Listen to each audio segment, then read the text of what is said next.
The State of the Nation address by the President to Parliament marks the beginning of a new session or year of Parliament. The latest address marks the beginning of the third year of the 11th Parliament, which will run for 5 years. The President is expected to give a scorecard on several issues including health, education, security, infrastructure, among others.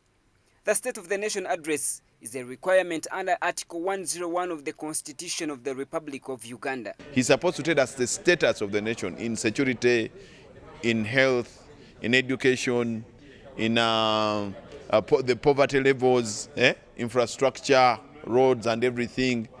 But now when the President comes to address us, these are things that he does not address.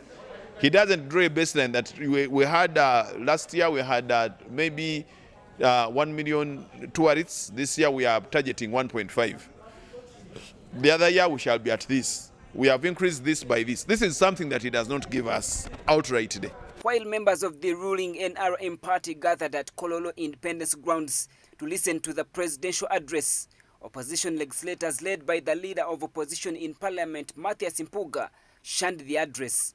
Some of the reasons they cited for the boycott include what they called the unnecessary COVID-19 test, the President's love for dwelling on history during his address, and the general inconvenience that comes with attending a meeting with President Museveni. Uganda has been declared free, COVID-free. So we don't want to believe that Museveni should be that unique, that for meeting, that whenever he is to appear before the public, people must take COVID test, and in thousands and thousands. So what we want to see from the State of the Nation address is the President giving us where we are and where we are supposed to be. Job creation, how many people had jobs? How many how many jobs has government created? So that we want to see that progress. That is why we are saying that when we go for the State of the Nation address, the President might think that we do not just love going there, but there is something that we want to hear from him that we do not feel when we go for the State of the Nation address. However, that does not mean that we do not watch or listen to his speeches. And then the whole inconvenience we go through to go and sit and listen to stories of 1986. It does not make sense, yeah? So for me who sits therein at Kololo and somebody who watches on TV at their home, there's no difference.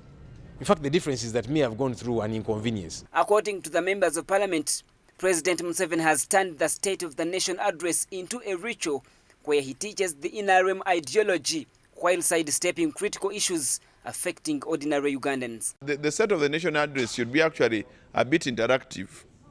We should be able to ask a few questions of the President of the level, like the last State of the Nation address. The figures of powdered milk that we were talking about between Nigeria and Algeria were wrong. The figures were wrong. Algeria cannot be having more milk than Nigeria, and then or Egypt. So, but we could not even interrupt him.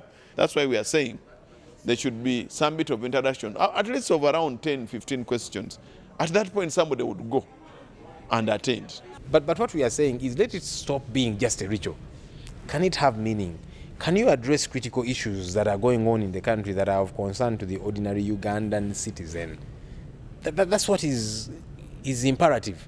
Then people will say, okay, at least he has addressed this. Then the next question will be, can we hold you accountable? Now you have said you're going to fight corruption. What have you done about it? However, the MPs choose to follow the President's address on TV like ordinary people. Ramson Muhire, Church of Uganda Family TV, News at 8.